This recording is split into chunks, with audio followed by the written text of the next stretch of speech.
Oh, good to see you again. Oh, yeah, yeah. I love everything you represent. Thanks a lot, bro. You know my good people at Moosehead. Yeah, for sure. All right. I appreciate Bronson. He asked you. They ban my shit like nonstop, but I appreciate every time Bronson. Distribution of this on my socials. Yeah, I do. How old are you? 19 years old. Yes. I would say that there's really not a lot of women, especially in Miami, that are really worth pursuing in a long-term relationship. Just how degenerate things are here, the hypergamy, divorce rates. I don't really think there's a good reason for a lot of guys in this city to be, locked down. What problems do you run into with the women that you meet here?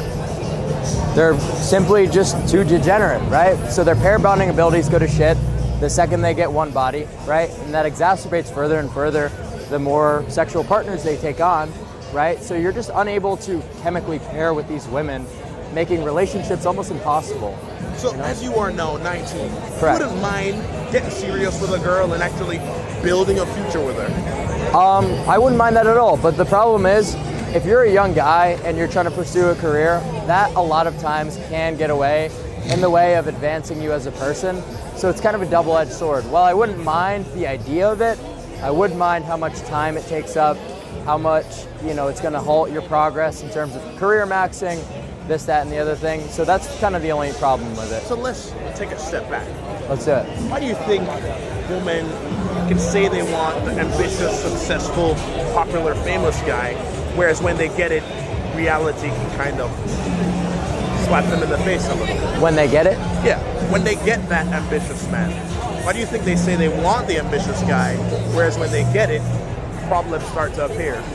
Well, because the problem is, the men who are at the top percentiles are going to step out.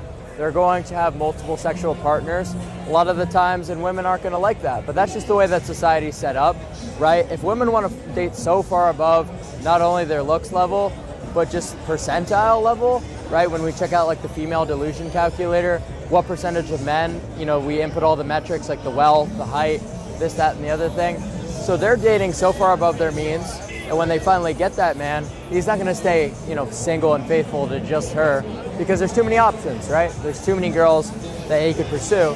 So it's just set up in a really weird way, and that's why they get let down a lot of the times. But you're 19 now. Right. How did you gain all of this knowledge and experience about women? So I worked at a nightclub for a lot of time, and I'm someone, So I worked in a nightclub for a lot of time, so I got to kind of witness firsthand the way that women operate in those types of settings. Not only that, I'm someone who's kind of been around the block, so to say. I didn't go to college, so I'm like living a real world experience. I've worked a lot of jobs, for my age. So I've just had a lot more experience that not a lot of 19-year-olds can say that they have. At 19, what's the most amount of money you've gained in a single year? 7 figures.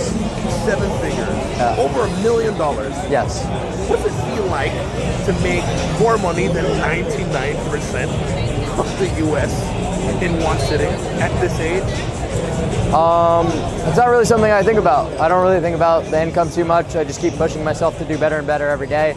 Because if I were to be content with that figure, then I would stop streaming, right? I would stop doing the things that I'm doing to generate that income. And I sort of need that drive to continue to push myself. So it's just not a number that, while it might sound sort of over the top to say, and a lot of people at home might think, oh my God, you're set for life with that figure. I just don't really think that's a good mindset to have, right? How did you even come into that wealth? Really just streaming. Like just doing live streams has really just changed my life for the better. And, it really wasn't the greatest until I started up on Kick, but then things took a turn for the better. But you meet a woman now. How can she truly support you in your lifestyle for you to actually come into her and be real? She just needs to realize the content that I'm making, right? Sometimes we do content out and about, talking to girls, and she's got to realize that I might be talking to her girls for a stream clip, but that doesn't change the fact that, she's the one sleeping in my bed every night, right? So just understanding that I have to do what I have to do to put bread on the table, and, sort of being able to overcome a lot of the things that she might not like at first glance is probably the most important thing. All right, brother. you meet a woman in Miami, you want to take her on a first date. Where do you take her? I would say that you definitely don't take a girl out in Brickell. I would say that there's probably a lot better spots in the quieter parts of the greater area of Miami, like in Coral Gables, like even Miami Beach, stuff like that. Definitely not in downtown, definitely not in Brickell. This is just too much, especially if you're a content creator. You're gonna have people recording you, you're gonna have people coming up to you in the middle of your dinner, kind of killing the vibe. So I would say that that's probably the best place to go, somewhere quiet. How much money would you be willing to spend on the first date with a woman? $200. $200. Yeah, I'd say that's a pretty standard dinner for two people. Why not just start with a coffee date, walk in the park? Well, that's just not something that I would really ever do on my own, right? So sometimes on like the very rare occasion, I'll like to go out to a nice dinner, but I never want to go out for coffee, right? So it's just kind of building up around my routine, right? It's the things that I want to do at the end of the day. So it's what you do, you're a woman, comes into your life, you bring her in, and that's it. I'm going to go get dinner anyways, you can come join me. Correct. If not, whatever. Yeah, absolutely. Okay, bro.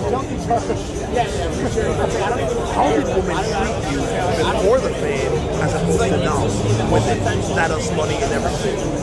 It didn't really change that much because I'm not someone who flexes. I'm not someone who really lets people know that I have money. Well, because I really don't. I really wouldn't say that I have that much money. Pretty much everything that I've made has been reinvested into what I do as a content creator, whether that be accommodations, whether that be streaming equipment. So do I actually have, do I got it like that? No, absolutely not. I reinvest everything I have into the craft. So I'm not a big flexer, I'm not a big spender. So, it's not gonna be very clear to them. So there's not a big difference. It's not like I'm driving Lamborghinis around, Finally, bro, at 19, what's something that you thought would get easier in dating with women that you realized just kind of got harder? Just making time for them has been the hardest thing. Like, I really don't have time to be engaging in relationships. I don't have time to be doing, the things that I used to, where I go out to a bar or club with a girl on a Thursday night. It just doesn't exist in my life anymore. I've got to stream. I've got to do the things that I need to do to advance myself as an individual. Or else my chat would fucking probably murder me. So rightfully so. So at what point in your life do you think you could actually have a serious relationship with a woman? Probably after I'm at least 24. I would say I need about 5 years to really grind. What changes between then and now? Would you give up on streaming? Or? Well, I'll just have established myself, right? If I stop streaming for 2 weeks, a month, I'm just going to lose so much of the momentum that I've worked so hard to, achieve. So there's really no point to do that. What's your name again, bro? My name is Clavicular.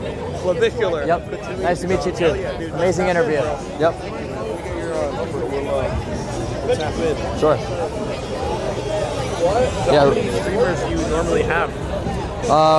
Usually we stream to between 7 to 10,000. What's up, me dog? How you doing, Jack? Good to see you, man. What's going? What's up? I forgot to use your text, but I was gonna say, go to Coco. We're going to Coco. Coco. We're going to pull up. Okay. Well, just let me know. Yeah. All right. Sounds good. Bro, nice to see you. Yeah. Good to see you too, man. All right. Take care. I'll see you around, brother. Take care. Yeah, we Yes, sir. I'll see you, bro. Where'd Sneako go? Nice to see you, bro. All right. Is this mic working? Are we good? You did. You ready? We've done a couple already. We've done a couple already. God, you're gonna do that, bro. Come on. But how was that? I told you, right? It was good. All right. Well, anyway, nice to meet you, boss. Yeah, bro. Take care of yourself. Likewise.